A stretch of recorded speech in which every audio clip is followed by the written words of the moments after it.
Kan ada orang dia suka hisap vape. Bila orang tegur dia, apa duk hisap. Contoh dekat kedai makan, hisap vape, keluar asap berkepui. Jadi orang tegur kata jangan hisap kat sini, hisap kat lain. Dia kata tak ada apa-apa ni ayak je. Jadi Pak Long tu ambil ayak, dia sembuk muka kawan yang duk hisap vape tu. Dia marah. Bila marah, kawan tadi kata yang tu pun ayak sahaja, tak boleh marah dah.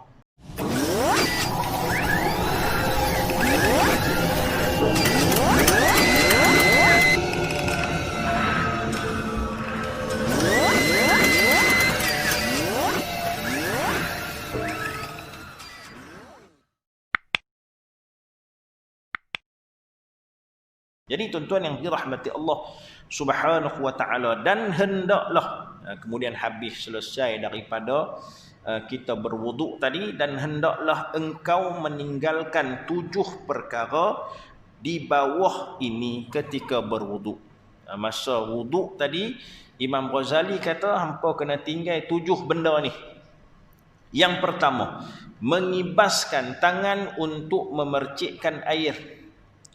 Selepas wuduk, habis daripada wuduk kita basuh, kita duk kelepiak dekat orang.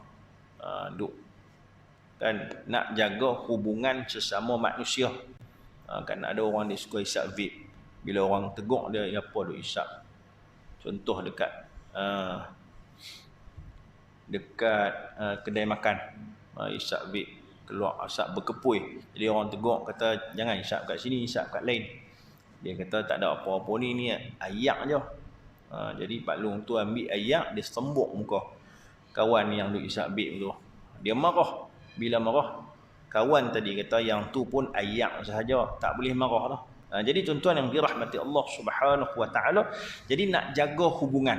Kadang-kadang ada orang yang dia tak kisah pun kita nak kibas macam mana pun tak kisah. Tapi ada orang yang dia kisah. Ini nak jaga di antara hubungan manusia dengan manusia. Jadi kita tak payah buat. Ini yang digariskan oleh para ulama untuk jaga hubungan di antara manusia dan juga manusia. Walaupun kita dalam konteks sekarang nak kena wuduk pun kena duduk jauh-jauh kan. Walaupun macam tu, tapi kita jaga benda ni. Sebab kalau dah terbiasa, dia akan buat benda tu setiap hari. Dia akan buat selalu. Kalau dia dah tak terbiasa, maka dia tak akan buat. Itu yang pertama.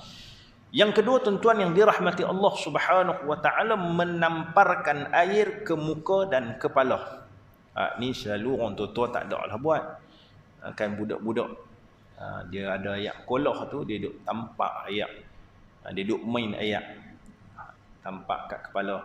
Sapu pelan-pelan. Tuan-tuan yang dirahmati Allah, nak jaga adab kita dengan orang lain. Biar orang yang tidak beriman, kadang-kadang dia akan tengok tau. Dia akan tengok cara seseorang yang beriman kepada Allah Subhanahu wa taala. Adakah cara itu cara yang cantik ataupun cara yang tidak cantik? Selalu yang baik, yang cantik orang akan puji. Yang tidak baik mungkinlah dia tak kata depan kita, tapi di belakang mereka akan berkata, tengok orang Islam ambil ayat semayang dan sebagainya, tak berapa nak cantik. Jadi tuan-tuan yang dirahmati Allah Subhanahu wa taala, kita jaga adab kita.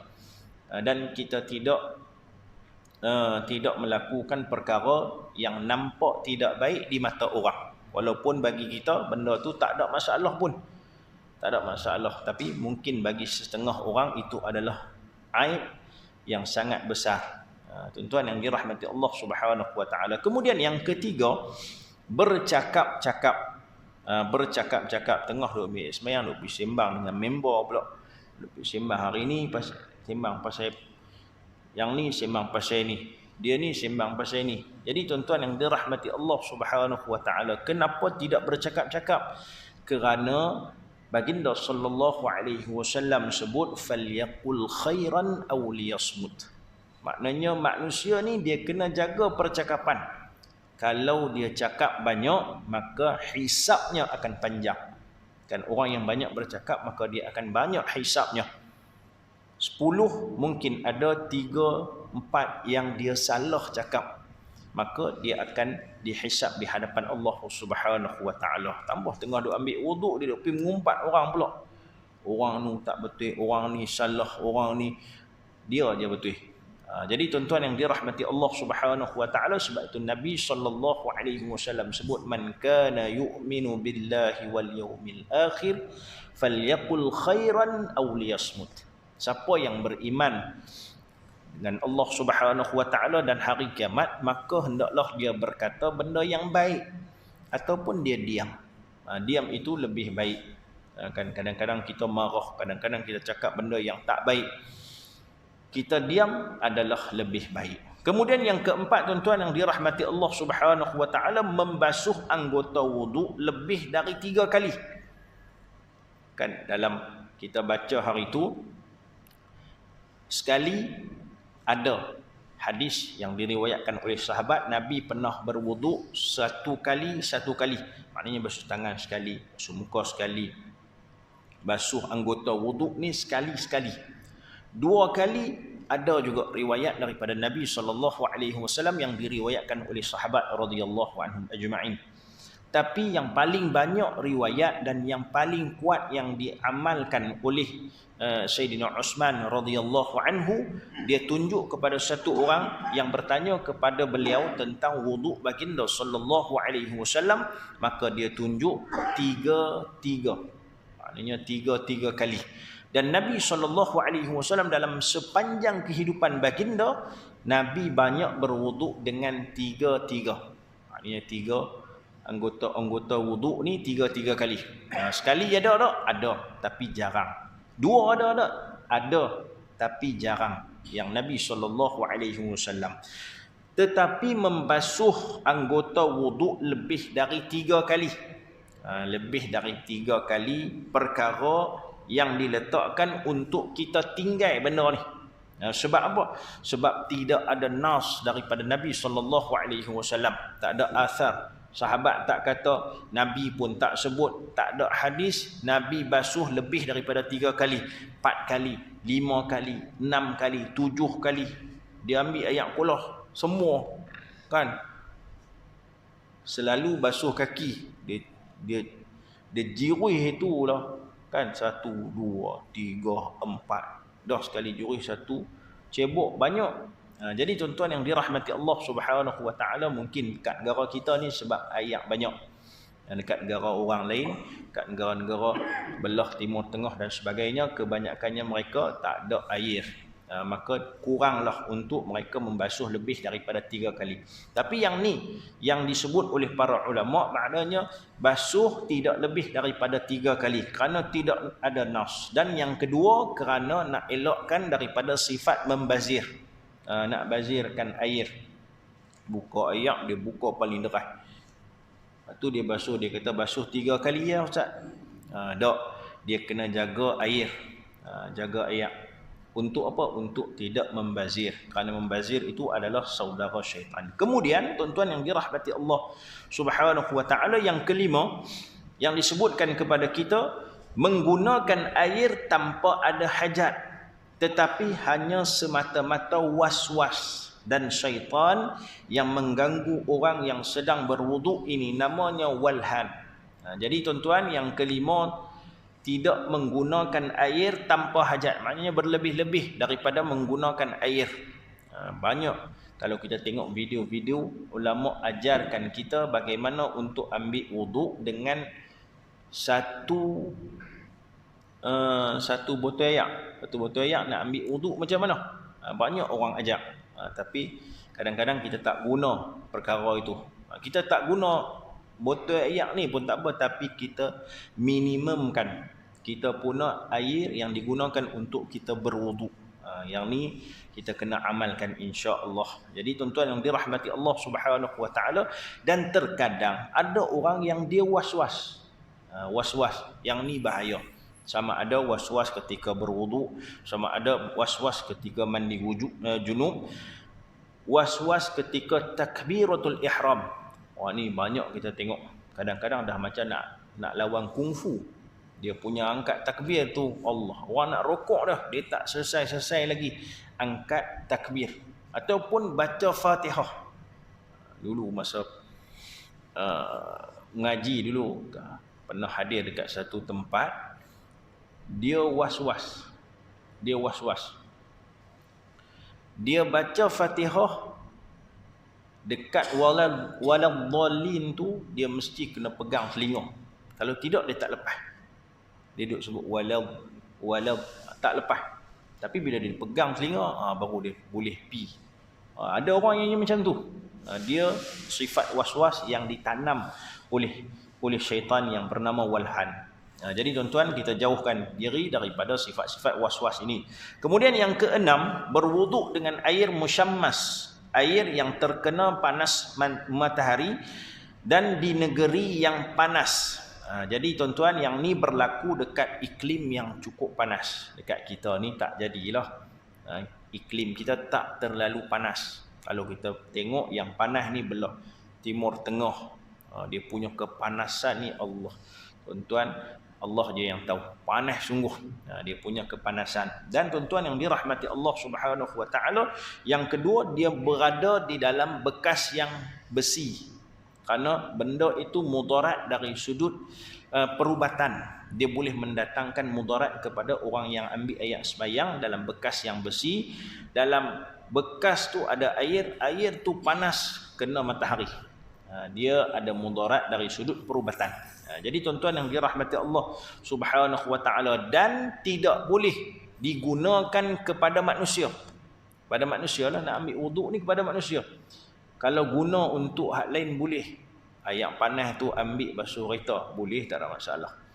Ambil basuh baju, boleh, tak ada masalah. Dekat manusia ni tak berapa nak cantik. Kerana nanti akan ada mudarat kepada diri mereka. Jadi Islam dia larang awal-awal jadi. Yang ketujuh, berwuduk dengan menggunakan bekas-bekas daripada tembaga. Kerana bekas tembaga ini kebanyakannya ataupun selalu digunakan oleh orang-orang kenamaan pada zaman-zaman terdahulu sebelum daripada Islam. Jadi raja-raja, orang-orang, kita kata orang-orang yang besar ni, pemimpin-pemimpin, mereka menggunakan bekas-bekas yang mahal-mahal. Jadi orang-orang yang di bawah hanya menggunakan bekas-bekas yang biasa. Untuk apa? Untuk mereka riak. Mereka menunjuk-nunjuk dengan apa yang diberikan oleh Allah Subhanahu wa taala daripada rezeki yang sedikit. Jadi tuan-tuan yang dirahmati Allah, maka dilarang untuk ambil. Larang ni bukan larang maknanya haram. Dia sekadar makruh sahaja. Tapi kalau timbul sifat riak di dalam diri, maka dia jadi macam lain dah. Jadi nak jaga yang tu.